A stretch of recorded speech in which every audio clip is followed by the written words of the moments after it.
اب آج میرے بھائیوں جو شب برات کی فضیلت کے حوالے سے بات کی جاتی ہے، تو ایک جو فضیلت بیان کی جاتی ہے میں بعد میں حدیث بیان کرتا ہوں، اس میں ایک چیز تو جنرل ہے، بخاری مسلم میں وہ روزانہ فضیلت ہے، نہ اس میں شب قدر نہ شب برات کو کوئی دخل ہے۔ بخاری مسلم دونوں میں حدیث ہے کہ اللہ تعالیٰ آخری تہائی رات میں، یعنی اگر رات ہے نا 8 گھنٹے کی،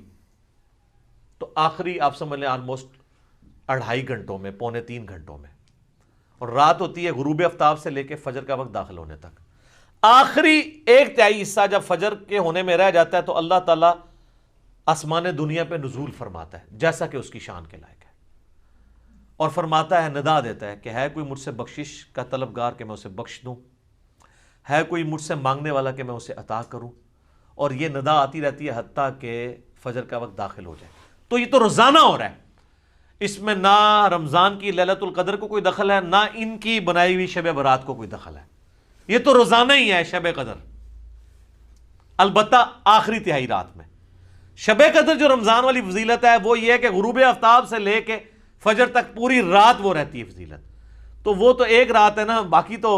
ہر رات میں اللہ تعالیٰ آسمان دنیا میں نزول فرماتا ہے جیسا کہ اس کی شان کے لائق ہے۔ اس کی کوئی تفصیل نہیں کہ جی آج جناب امریکہ میں اس وقت دن ہے تو ادھر رات ہو گئی ہے تو کتنے ہے، یہ متشابہات ہیں، یہ ہمارے فریم آف ریفرنس سے بات ہے،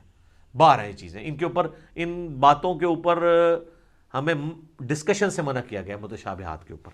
سورہ ال عمران کی آیت نمبر 7 ہے کہ جن لوگوں کے دلوں میں ٹیڑھ پن ہوتا ہے وہ متشابہات کے پیچھے لگتے ہیں، ہمارے پاس ڈیٹا ہی نہیں ہے اس کا، اس لیے اس کو ویل لیفٹ کرنا چاہیے۔